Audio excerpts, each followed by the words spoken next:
get the ball rolling. Lucky bastards. There we go. Now doesn't that look like something that just come out of the shops a couple of months earlier? So yes, this is the original European C64 box, and again, I don't know if the camera's out of focus or it's just my eyes. It's really hard to tell, but at this distance it shouldn't be out of focus.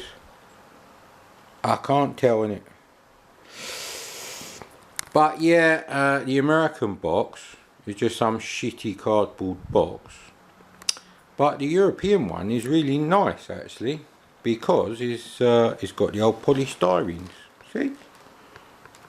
Always a few chips on there, but now this outer cardboard sleeve is fucked 99.999% of the times. That's just the way it is.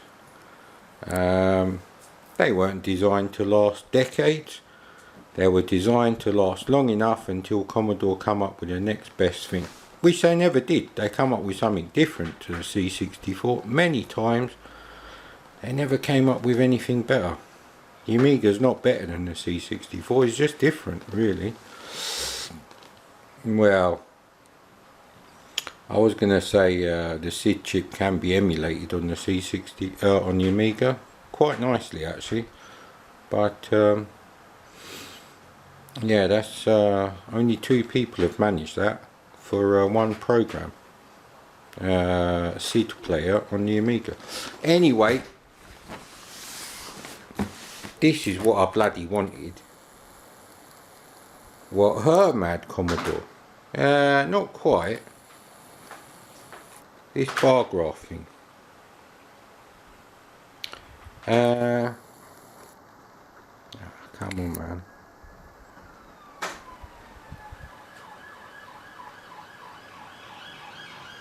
I don't think it will focus this close. Nah. Not really sure why it does that.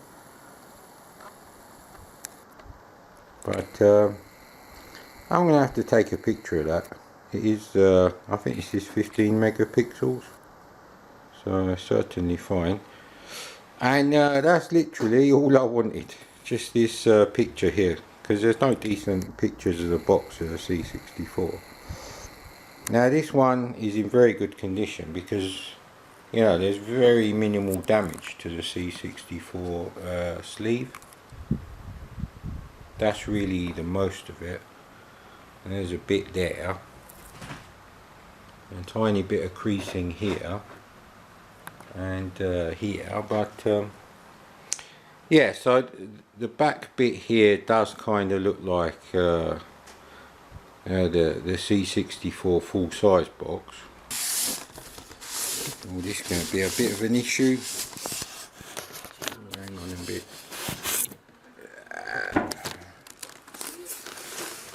There we go. Upside down Commodore, because they're dead, innit? Commodore got raped by Irving Gould, dirty bastard. Oh, I didn't know I had this. Anyway. Oh, that wasn't good. Whee! Not on the floor where the cats can chew on it. So here we go, here we go.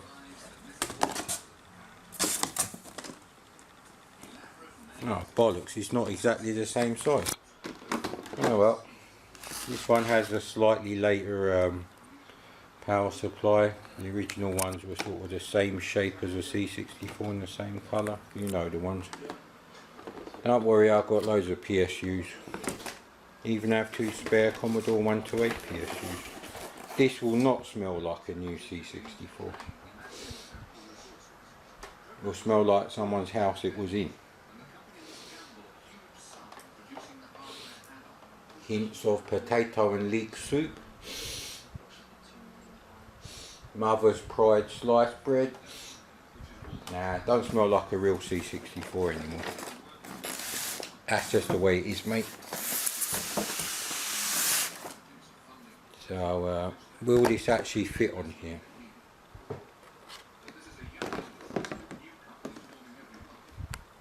Actually, Right, you could actually use this as a dust cover for a real C64, so that's good. So I suppose that's an advantage to the packaging. Bet you no Patreon prick went to that level. And obviously this manual is in almost mint condition, so he was a games player, I know he was. It's just the corner of the front cover there that's a bit, you know, looks worse than it is because of the angle. See, look, you do it away from the window light there. But yeah, there's no Vixoft catalogue in here.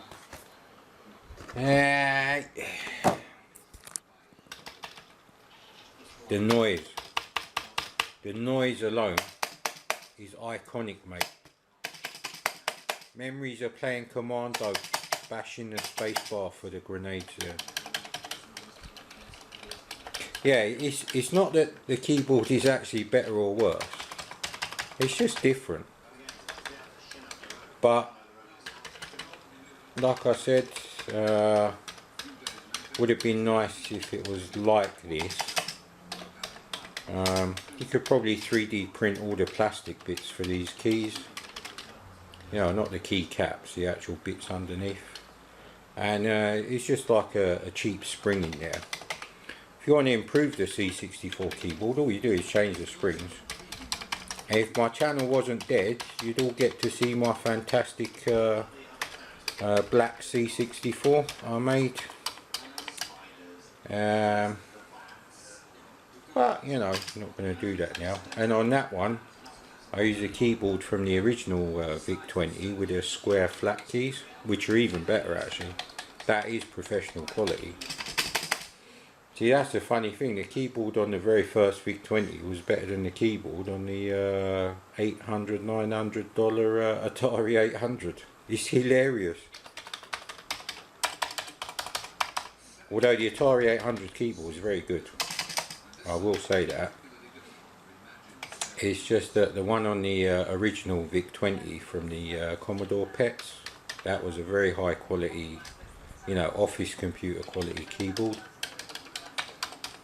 But none of the pieces are interchangeable between those two, because I've got 6 of those VIC-20s, possibly 7, I think it's 6. And I've got about 5 silver label C64s. So anyway, I bought this particular real C64 for 125 quid. And I did that because there was no, you know, the C64 for sale in the shops. So that's why I did that.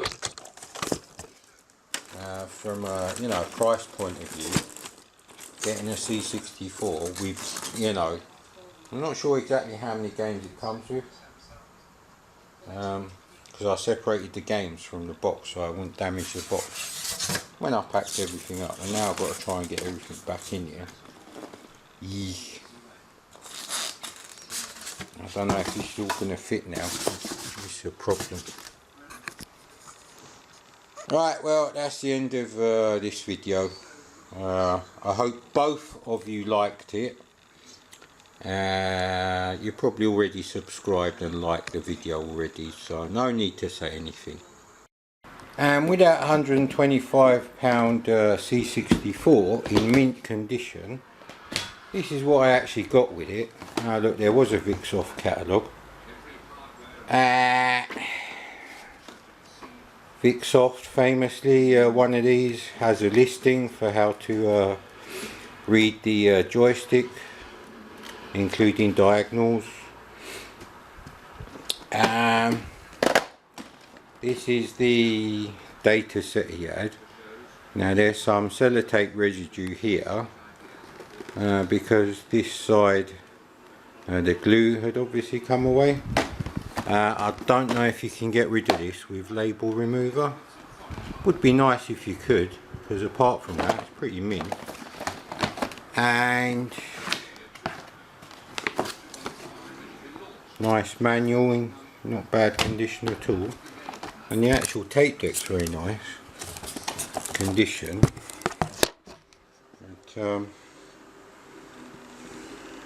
But, It might be yellow. I can't be bothered to get it out of the box because I won't be able to get it back in the box. So that would have to be at the end of the video.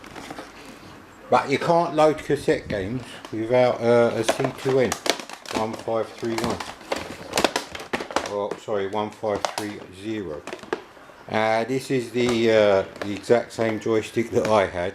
Must have been very popular. Fucking horrendous. 5 buttons are nice, but the movement is like Atari VCS joystick quality. And the suction pads on the bottom have now stuck to Monopoly, which I couldn't give a shit about. So Monopoly.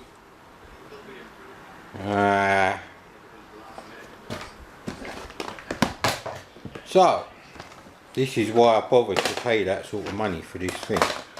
Simon's Basic, probably a tenner on eBay in this sort of condition with a manual, and I'm pretty sure the manual's in there. Yeah, it is.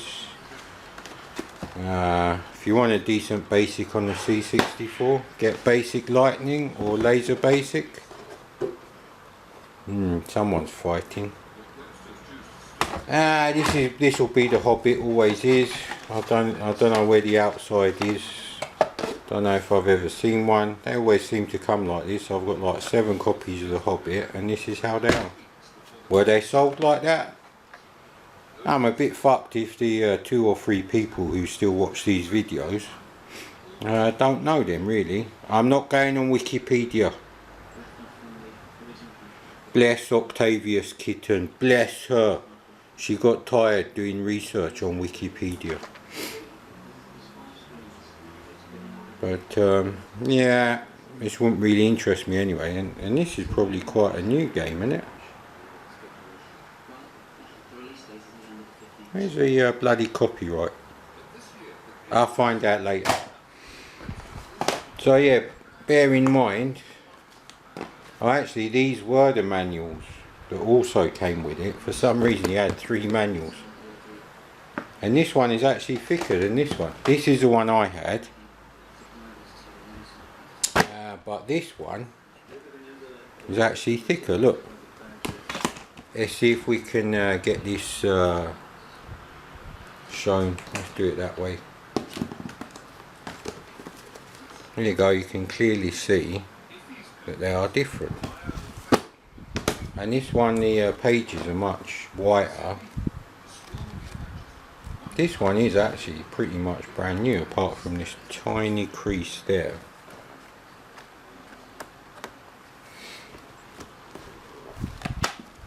But yeah, why is this different? How many chapters are there? Let's have a quick look. I'm sure these are blue on the other one. I'll have to check that. So chapter 9, and then the other stuff. Is there like a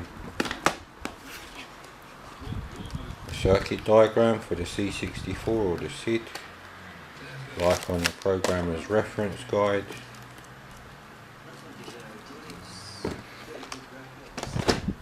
Is it just that the paper's thicker? Yeah, see? I wonder if this is a fake. Well, probably just cost reduced. This paper is cheaper than this. Famous, yeah, look. There's a colour there too, so which you wouldn't get there. So this is the kind of thing you could probably get reprinted fairly cheaply, because it's all black and white apart from the cardboard covers on the front and back.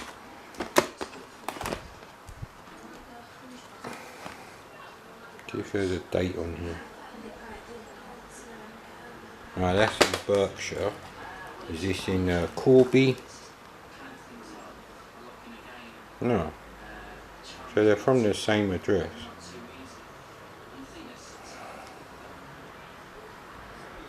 I got my C64 when Commodore was still in their original address, which I believe is Corby in Northamptonshire. So this is actually nicer. The paper is actually oh look, yeah, there is only 8 chapters here, and this is actually more yellowed. This would be far more expensive to recreate. But if this is actually a genuine thing, this is a lot cheaper to recreate. Right, anyway, so you get 2 manuals, that's probably worth a tenner together in that sort of condition. Slinky by Cosme. These are all tape games, by the way. Shall we do the cover art business? Alright then. Better sit down for this one. And we better do the games properly then. Right. Next video going up will be covers review.